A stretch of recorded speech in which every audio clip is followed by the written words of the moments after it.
السلام عليكم ورحمة الله وبركاته. إن الحمد لله نحمده ونستعينه ونستغفره ونؤمن به ونتوكل عليه ونعوذ بالله من شرور أنفسنا ومن سيئات أعمالنا.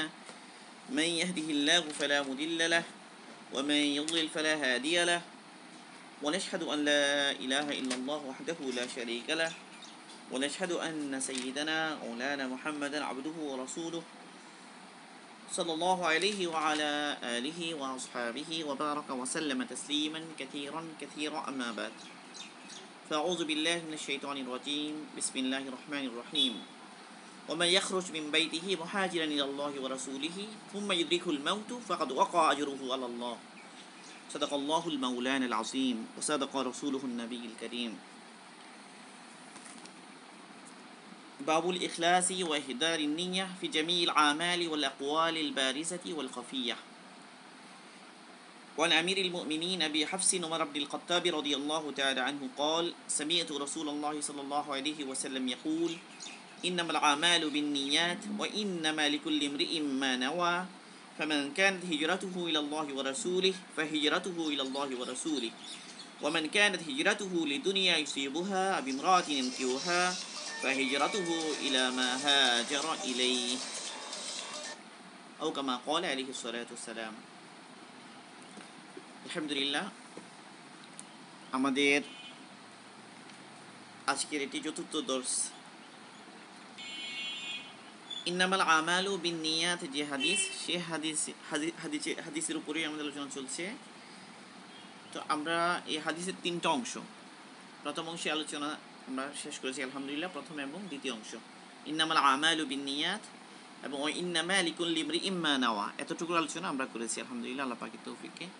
আমাদের আজকের আলোচনা হাদিসের তৃতীয় অংশ, ফামান কানাত হিজরাতুহু ইলাল্লাহি ওয়া রাসূলিহি ফাহিজরাতুহু ইলাল্লাহি ওয়া রাসূলিহি ওয়া মান কানাত হিজরাতুহু লিদুনিয়া ইউসিবুহা আও ইমরাআতিন ইয়ানকিহুহা ফাহিজরাতুহু ইলা মা হাজারা ইলাইহি। এই অংশের আলোচনা। তো হাদিসের এই অংশ আসলে উদাহরণস্বরূপ এসেছে। মানে প্রথমে যে বলা হয়েছে যে যখন আমাল নিয়তের উপর নির্ভরশীল, নিয়ত যদি ভালো হয় তো আমাল ভালো হবে, আমলের ফলাফল সে আখিরাতে পাবে। আর নিয়ত যদি ভালো না হয় তাহলে আখিরাতে ভালো এটার আজর সে পাবে না। তো এই সম্পর্কিতই একটা উদাহরণ আল্লাহ রসুল এই হাদিসে পেশ করেছেন। মানে যে ব্যক্তির হিজরত হয় আল্লাহ এবং রসুলের দিকে, তো তার হিজরত হয় আল্লাহ ও রসুলের দিকে। আর যেই ব্যক্তি হিজরত করে দুনিয়ার জন্য, দুনিয়ার কোনো কিছু অর্জনের উদ্দেশ্যে অথবা কোনো নারীকে বিয়ে করার জন্য, তাহলে তার হিজরত হয় ওই জিনিসের জন্য যে জিনিসের উদ্দেশ্যে সে হিজরত করেছে। এটা হলো হাদিসের শাব্দিক অর্থ। এখন এখানে হিজরত শব্দটা দ্বারা কি উদ্দেশ্য বা হিজরতের কি মানা, এটা আমরা আলোচনা করবো ইনশাল্লাহ। তো হিজরত শব্দটি এসেছে আল হাজর থেকে, আল হাজরুন। এই শব্দের অর্থ হচ্ছে আত্মারকু, মানে ত্যাগ করা। এই হাদিসে হিজরতের যে অর্থ সেটা হলো তারকুল ওয়াতানি আল্লাযী হুয়া দারুল কুফর ইলা দারিল ইসলাম। মানে এখানে যে হিজরত, এটা দ্বারা উদ্দেশ্য হলো হিজরতুল মাকান, মানে জায়গা ত্যাগ করা, নিজের বাসস্থান ত্যাগ করা বা নিজের জন্মভূমি ত্যাগ করা, যেটা দারুল কুফর। দারুল কুফর হওয়ার কারণে সেটা থেকে দারুল ইসলামের দিকে হিজরত। বেসিক্যালি মক্কা থেকে মদিনায় হিজরত করা, মানে রাসূল সাল্লাল্লাহু আলাইহি ওয়াসাল্লামের জীবদ্দশায় আল্লাহ রাসূল হিজরত করেছেন মক্কা থেকে মদিনায়। তো ওই সময়ে সাহাবাসমি রাদিয়াল্লাহু আনহুম মক্কা থেকে মদিনায় হিজরত করেছেন, এবং ওই সময়ে ওই পরিস্থিতিতে মক্কা থেকে মদিনায় হিজরত করাটা এটা ওয়াজিব ছিল। পরবর্তী যখন মক্কা বিজয় হয়ে যায় তখন মক্কা থেকে মদিনায় এই হিজরতটা বন্ধ হয়ে যায়। তো এখানে মক্কা থেকে মদিনার যে হিজরত, সেই হিজরতটা অর্থাৎ শরঈ যে হিজরত, সেই যে উদ্দেশ্য। তো এই জন্য পরবর্তীতে আবার অন্য হাদিসে এসেছে লা হিজরাতা বাদাল ফাতহ, মানে মক্কা বিজয়ের পরে আর কোনো হিজরত নেই। তো এটার দ্বারা হিজরত আর টোটালি বাকি নেই, এটা উদ্দেশ্য নয়। উদ্দেশ্য হলো মক্কা থেকে মদিনায় যে হিজরত, এটা বাকি নাই। কিন্তু কিয়ামত পর্যন্ত দারুল কুফর থেকে দারুল ইসলামে হিজরত, এটা কিয়ামত পর্যন্ত বাকি থাকবে।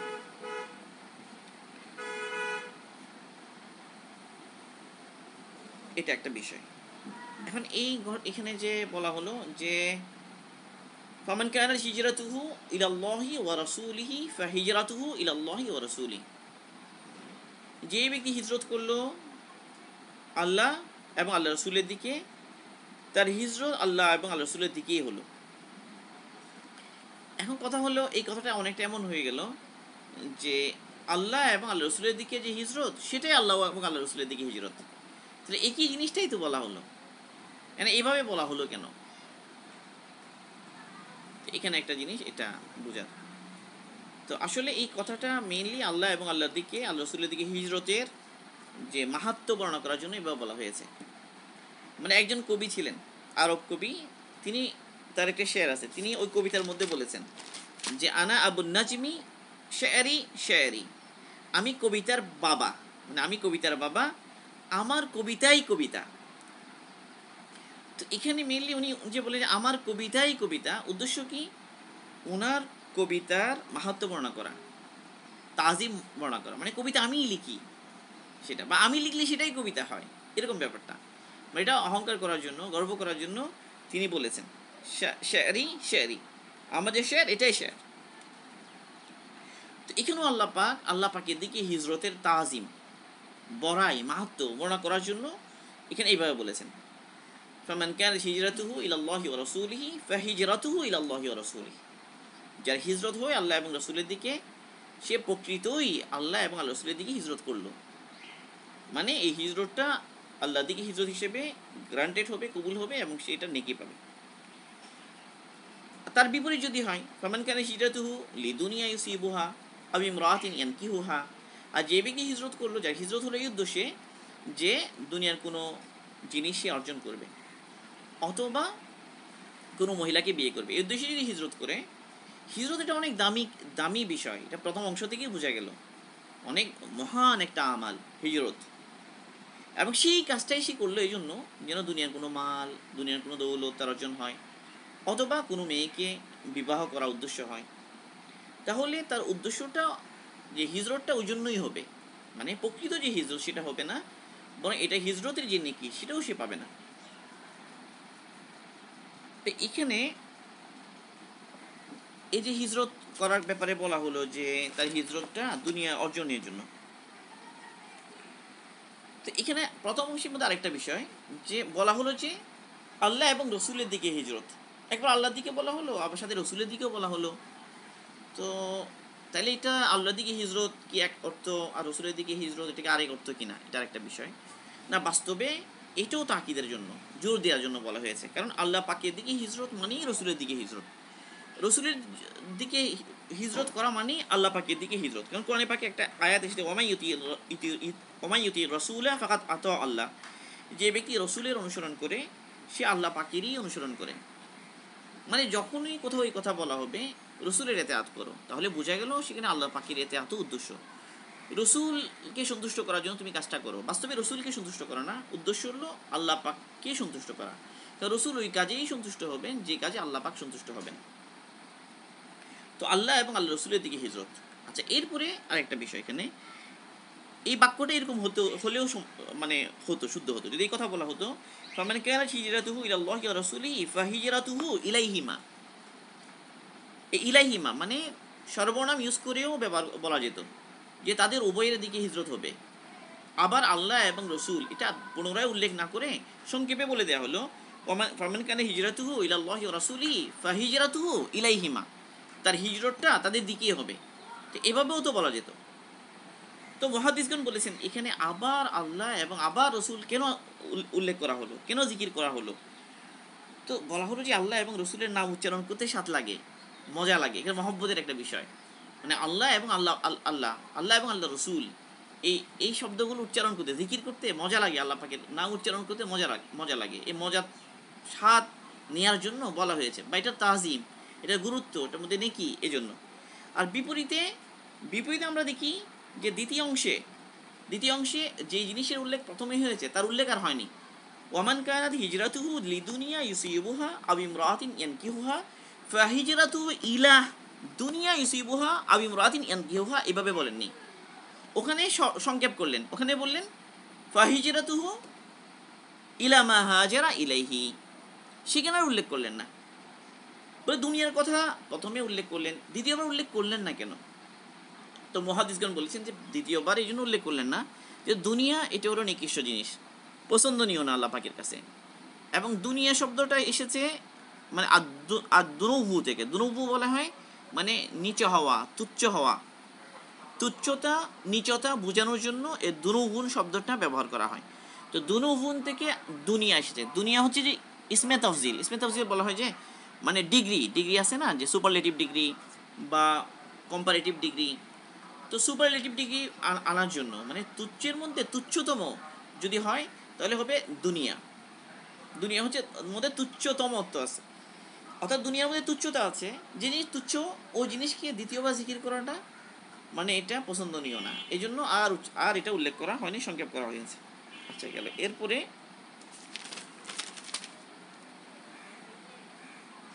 এখন এখানে এই সম্পর্কিত একটা ঘটনা আছে যে হিজরতের ব্যাপারে আব্দুল্লাহ ইবনে মাসউদ রাদিয়াল্লাহু তাআলা তিনি এই ঘটনাটা বর্ণনা করেন। তাবরানী উনি ওনার কিতাবের মধ্যে এনেছেন ঘটনাটা। এটা ঘটনাটা সহিহ সনদে এনেছেন উনি, যে আব্দুল্লাহ ইবনে মাসউদ শোনাচ্ছেন যে ওই সময়ে এক লোক এক মহিলাকে বিয়ের জন্য প্রস্তাব দিয়েছে। ওই মহিলার নাম ছিল উম্মু কায়েস। তো উম্মু কায়েস মহিলাকে বিয়ের জন্য ওই লোক প্রস্তাব দিয়েছে। কারণ ওই মহিলা শর্ত দিল, তোমাকে আমি বিয়ে করব যদি তুমি হিজরত করো, যদি হিজরত না করো আমি তোমাকে বিয়ে করব না। তো এই শর্ত যে মহিলা দিল, এই কারণে ওই লোক কী করলো, হিজরত করলো। পরে হিজরতের পরে বিয়ে হলো। তো আব্দুল্লাহ ইবনে মাসউদ বলেন যে ওই লোকটাকে আমরা মুহাজির ও উম্মে কায়েস বলতাম, মানে সে উম্মে কায়েসের জন্যই কি করেছে, হিজরত করেছে, এই কথা আমরা বলতাম।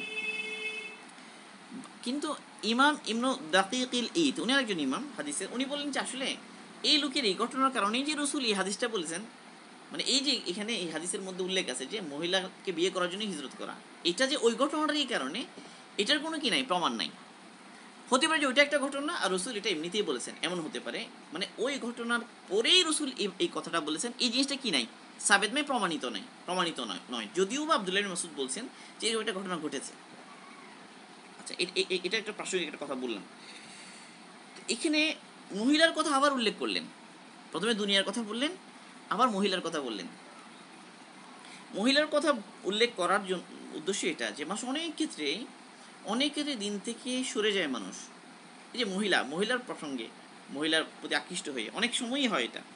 এই জন্য কোরআনে পাকে শাওয়াত সম্পর্কিত যে আয়াত, ওখানে মহিলা প্রসঙ্গ আসে। অমিনান নাসি হব্বু অমিনান জুইনা, একটা হলো সূরা আল ইমরানের, জুইনা লিন্নাসি হব্বু শাওয়াতি মিনান নিসা। মানে মানুষ যে সমস্ত কারণে ধোকার মধ্যে পড়ে যায়, শাওয়াত খায়সাত এগুলোতে পড়ে যায়।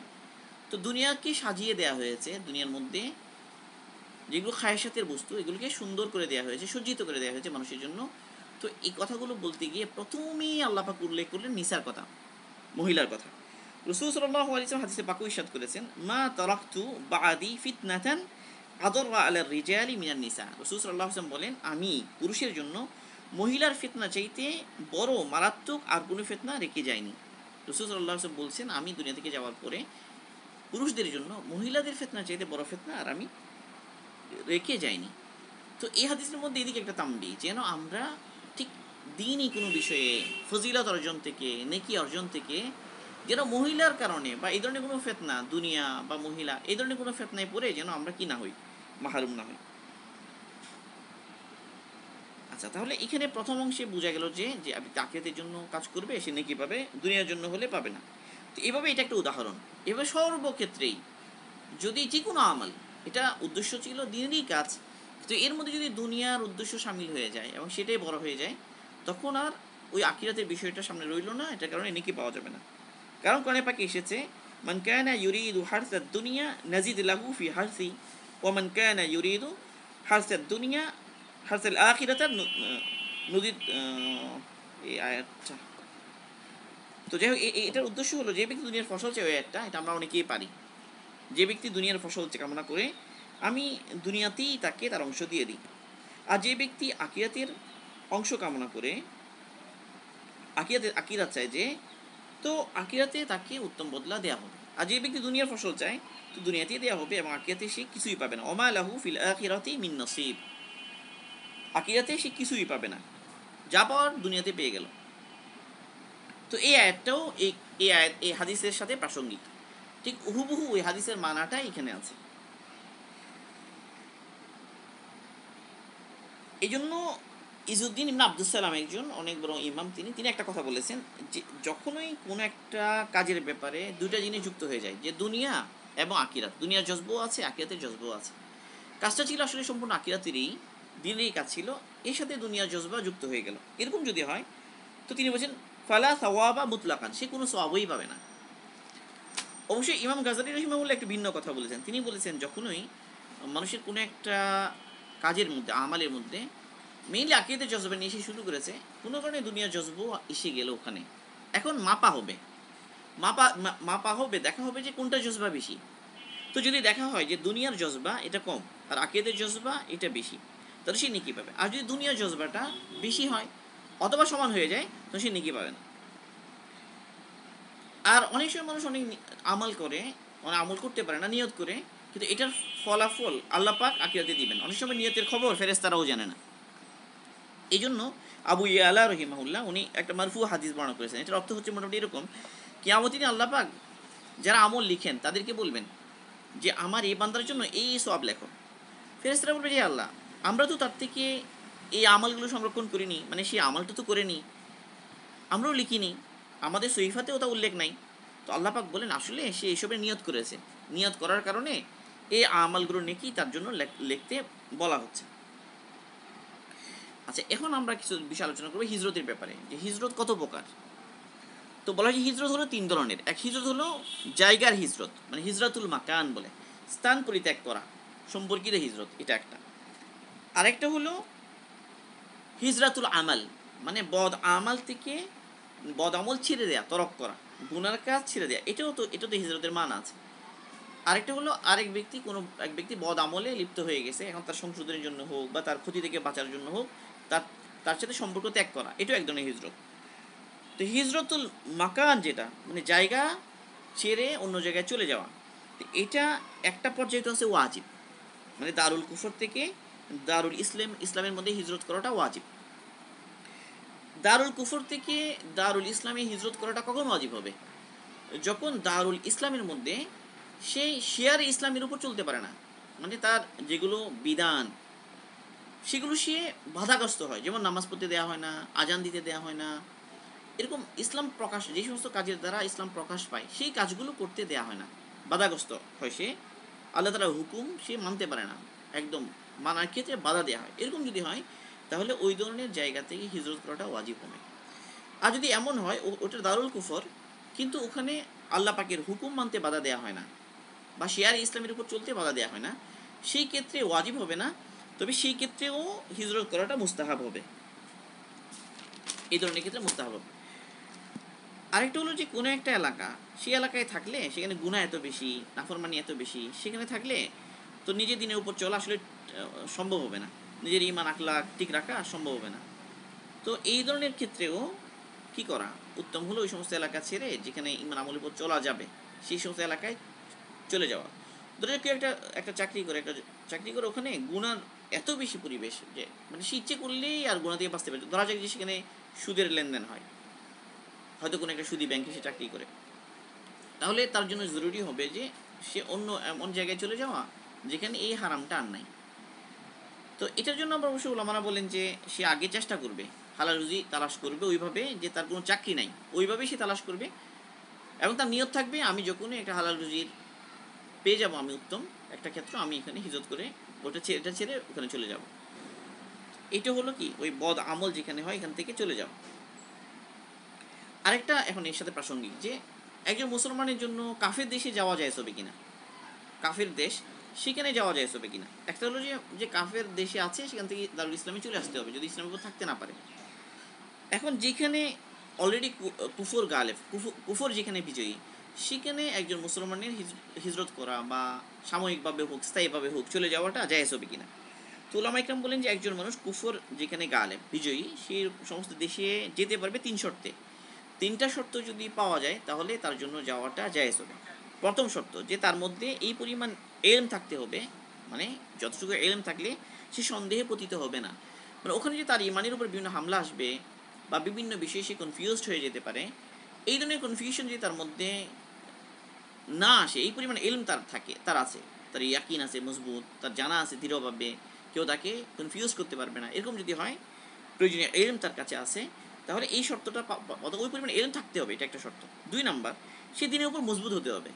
ধরা যাক সে দিনের উপর মজবুত, দুর্বল না, খায়েশাতের উপরে সে কি হয় না, খায়েশাত এলে সে নিজের উপর নিয়ন্ত্রণ হারিয়ে ফেলে না, বরং নিজেকে কন্ট্রোল করতে পারে, সর্ব অবস্থায় নিজেকে গুনাহ থেকে বাঁচিয়ে সে চলতে পারে। এখন কুফুর যেখানে বিজয়ী, সেখানে হয়তো জেনা, বেবিচার অনেক বেশি, গুনার সুযোগ অনেক বেশি, মদ শরাব এগুলো অনেক বেশি ছড়াছড়ি।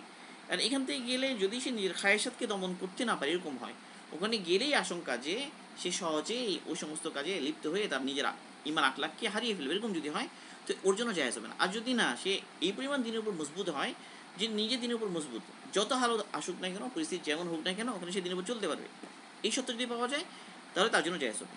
2টা গেল। 3 নাম্বার শর্ত, যে ওখানে তার একটা হাজত থাকতে হবে, প্রয়োজন থাকবে। ধরা যাক হতে পারে যে চিকিৎসা, সে অসুস্থ, চিকিৎসার ব্যবস্থা তার এখানে নাই, ওখানে ভালো চিকিৎসা আছে, এটা জেনেছে, তো চিকিৎসার জন্য সে যেতে পারবে, এক।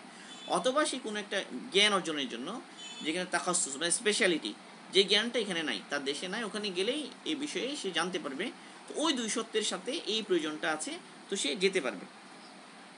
অথবা সে ব্যবসার জন্য যেতে পারবে, ব্যবসার প্রয়োজনে সেই কাফেরদের দেশে যেতে পারবে, কিন্তু এর সাথে ওই আগে 2 সত্য পাওয়া যেতে হবে। এক হলো তার কাছে এই পরিমাণে এলম আছে, দিনকে ভালোভাবে জানে, কনফিউশনে পড়বে না।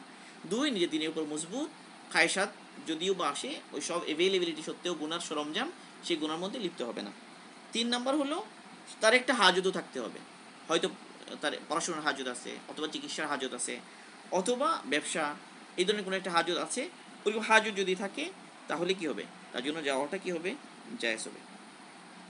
একদল দাওয়াতের জন্য সফর করা, দাওয়াত দিন পৌঁছানোর জন্য, হ্যাঁ দিন পৌঁছানোর জন্য কাফের মূলকে সফর করা খুব জরুরি, এবং এটা খুব জরুরি, এবং যাওয়াটা জরুরিও। যারা সামর্থ্য রাখে, এই ধরনের যোগ্যতা রাখে, তারা যাবে ওখানে, এবং এটা অনেক নেকির কাজ হবে। আচ্ছা, এই হলো মোটামুটি হিজরতের বিষয়। 2 নম্বর হলো যে আমলের হিজরত, মানে গুনাহ ছেড়ে দেওয়া। কারণ হাদিসে পাকে এসেছে যে আল মুহাজিরু মান হাজারা মা নাহাল্লাহু আনহু, আল মুহাজিরু মান হাজারা মা নাহাল্লাহু আনহু, প্রকৃত মুহাজির ওই ব্যক্তি, কামেল মুহাজির ওই ব্যক্তি যে আল্লাহ পাক যে জিনিস নিষেধ করেছেন সেটা ত্যাগ করে। ওই হিজরতের মধ্যে ত্যাগের মানা আছে। তো এই জন্য ওই ব্যক্তি যে হিজরত করে গুনার পরিবেশ থেকে বা গুনাহ ছেড়ে দেয়, সে হলো কামেল দরজার মুহাজির। কেন?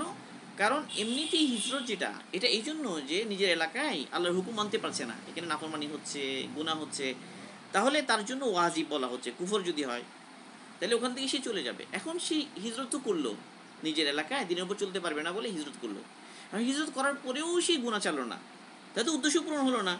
এখন যদি সেখানে গিয়ে সে গুনাহটাও ছেড়ে দেয়, তাহলে কি হবে, সে এখন কামেল দরজার মুহাজির হলো। তাহলে গুনাহ ছেড়ে দেওয়া এটাও কি একটা হিজরতের মানা এখানে আছে। আরেকটা হলো, কোনো এক ব্যক্তি আগে ভালো ছিল, তবে আমাদের এক বন্ধু হঠাৎ করে সে নষ্ট হয়ে গেল, এখন আমরা সবাই তার সাথে সম্পর্ক ত্যাগ করলাম, যে তুই ভালো না হওয়া পর্যন্ত তোর সাথে আমাদের কোনো সম্পর্ক নেই। যদি তার ভালো হওয়ার আশঙ্কা সম্ভাবনা থাকে, যে আমরা সবাই মিলে তাকে এভাবে ত্যাগ করলে সে কি হবে, ফিরে আসবে, এরকম যদি সম্ভাবনা থাকে, তো তার কাছ থেকেও কি সাময়িক তার স্বার্থে হিজরত করা যেতে পারে। যেমন ওই যে তাবুকের অভিযানে শরীক হন নিসা আবাসমাইন 3 জন, রসুল সাল্লাল্লাহু আলাইহি ওয়াসাল্লাম সমস্ত সাহাবারা 50 দিন তাদের থেকে সম্পূর্ণ সম্পর্ক বিচ্ছিন্ন করেছেন। উদ্দেশ্য ছিল কি, তাদের মধ্যে যেন অনুশোচনা সৃষ্টি হয় এবং তারা যেন ফিরে আসে। কিন্তু যদি এরকম হয় যে আমরা, আমাদের এক বন্ধু সে কোনো কারণে আরও খারাপ হয়ে গেল, এখন যদি এমন হয় যে আমরা তাকে সবাই ত্যাগ করলাম, এখন সে মিশেও এমনি এমনি খারাপদের সাথে, এবং খারাপদের সাথে মিশেই সে খারাপ হয়ে গেল, এখন আমরা তাকে আরও কি করলাম, সবাই বললাম যে না তুই যতক্ষণ ফিরবি না ততক্ষণ আমরা নাই, যদি এমন সম্ভাবনা হয় যে সে আরও খারাপ হয়ে যাবে, তাহলে কিন্তু এই ক্ষেত্রে এটা কি হবে না, জায়েজ হবে না। তাহলে জায়েজ হবে কখন, যখন এমন সম্ভাবনা থাকবে যে না সে সমজদার, তাকে আমরা সবাই মিলে যখন ধরবো তখন সে ফিরে আসবে। আচ্ছা, এতটুকু গেল। এখন আরেকটা প্রাসঙ্গিক বিষয়ে আলোচনা করেই ইনশাআল্লাহ আমাদের আলোচনা শেষ হয়ে যাবে। সেটা হলো যে তবলিগের মেহনতের মধ্যে যে যাওয়া যায়, যাওয়ার সাথে সাথে ওখানে হিজরত নুসরতের কথা হয়। এখন অনেকে বলে যে তারা তো হিজরত করলো, এটা কোন হিজরত করলো এরা, যে এখানে হিজরত নুসরতের কথা বলা এটাই বা কতটুকু সহি, এটা একটা ইশকাল আর। তো এই প্রসঙ্গে বুঝতে হবে যে আসলে যারা ইশকালটা করে তারা হিজরত মাত্রই ওয়াজিব হিজরতকেই হিজরত মনে করে। মানে ওয়াজিব হিজরত কোনটা? ওই যে দারুল কুফর থেকে দারুল ইসলামে চলে যাওয়া। তারা বলতেছে যেহেতু সাময়িকভাবে এসেছে আমার নিজের ঘরে চলে যাবে, এটা কোন ধরনের হিজরত হলো? প্রথমত এটা বোঝা দরকার যে হিজরত সাময়িকও হতে পারে, এটাও কিন্তু হাদিস দ্বারা সাবেত। এবং মাজমাউ জাওয়ায়েদ যে হাদিসের কিতাব, ওখানে হিজরতের জন্য আলাদা বাব তিনি কায়েম করেছেন, অধ্যায়, বাবু মা জায়া ফিল হিজরা, মানে হিজরত সম্পর্কে যা হাদিস এসেছে তিনি সব জমা করেছেন। সেক্ষেত্রে ওয়াসিলা ইবনে আসকার রাদিয়াল্লাহু তাআলা আনহু একজন সাহাবী, উনি একটা হাদিস এনেছেন এবং এই হাদিসটা মেইনলি ছিল তাবরানি শরীফে, এবং ইমাম তাবরানি রহিমাহুল্লাহ এই হাদিসটা ওখানে লিখেছেন তাবরানি শরীফে। বাকি এই হাদিস সম্পর্কে সনদ সম্পর্কে বলা হয়েছে যে ওয়ারিজালুহু সিকাত, মানে এই হাদিসের রাবীরা সবাই নির্ভরযোগ্য, মানে এটা কোনো জয়ীফ হাদিস না, নির্ভরযোগ্য হাদিস। তো ওয়াসিলা ইবনে আসকার তিনি বলেন, আমি পুরো হাদিসটা এখানে লিখেছি, এই হাদিসে মুনতাকাব হাদিসেও আছে কিন্তু সংক্ষেপে, পুরোটা নাই ওখানে।